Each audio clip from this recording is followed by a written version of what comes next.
Siz bu aktyorni hech bo'lmaganda bitta filmini ko'rgansiz yoki ikkita. Odatda ikkinchi darajali rollari bilan muxlislar qalbidan joy olgan aktyor Kristof Valts 1956-yilda Avstriyada tug'ilgan. Teatr sahnasidan boshlangan yo'li bugungi kunda kino tarixida unutilmas rollari bilan davom etmoqda. Kventin Tarantinoning filmlarida o'ziga xos obrazlar yaratdi.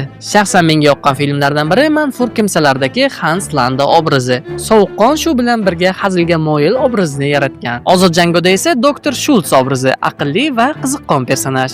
Va aynan ikkita mana shu filmda ikkinchi darajadagi eng yaxshi aktyor yo'nalishida Oskarda g'olib bo'lgan. Spectre Bond olamida Ernest Blofeld xavfli sovuqqon antagonist. 2025-yilda chiqarilgan ikkita film Dracula hamda Frankenstein. Bu filmlarda aktyor ikkinchi darajali rollarni ijro qildi, lekin shu bilan birga kinoga o'zgacha hissiyot bag'ishladi. Kristof Valtsning aktyorligi bu so'zlar orqali hayotiylikni berish, har bir qarash va imo-ishora bilan obrazga jon bag'ishlash san'ati. Shu sababli u bir necha marta Oskar mukofoti hamda ko'plab boshqa mukofotlarga sazovor bo'lgan. Agarda siz bu aktyorning boshqa rollarini bilsangiz, izohlarda yozib qoldiring. Shu kabi kontentlarni o'tkazib yubormaslik uchun esa sahifamga obuna bo'ling.